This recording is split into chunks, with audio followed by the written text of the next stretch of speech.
शान्तिर्ज्ञानमसम्मोहः क्षमा सत्यं दमः शमः सुखं दुःखं भवो भावो भयं चाभयमेव च अहिंसा समता तुष्टिः तपोदानं यशो यशः भवन्ति भावा भूतानां मत्त एव पृथग्विधाः.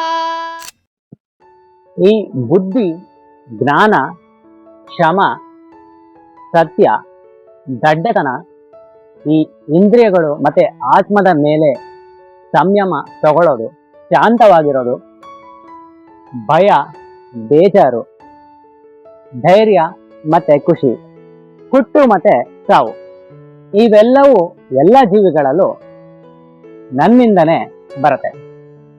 ಅಹಿಂಸಾ ಸಮತೋಲನೆ ತಗೊಳ್ಳೋದು, ಸಂತುಷ್ಟವಾಗಿರೋದು, ತಪಸ್ ಮಾಡೋದು, ದಾನ ಮಾಡುವುದು, ಕೀರ್ತಿ ಗಳಿಸೋದು ಅಥವಾ ಅಪಕೀರ್ತಿ ಹೊಂದುವುದು, ಇವೆಲ್ಲವೂ ಎಲ್ಲ ರೀತಿಯಾದಂತಹ ಗುಣಗಳು ನನ್ನಿಂದನೇ ಎಲ್ಲ ಜೀವಿಗಳಿಗೂ ಬರುತ್ತೆ ಅಂತ ಇಲ್ಲಿ ಭಗವಂತ ಹೇಳ್ತಾರೆ.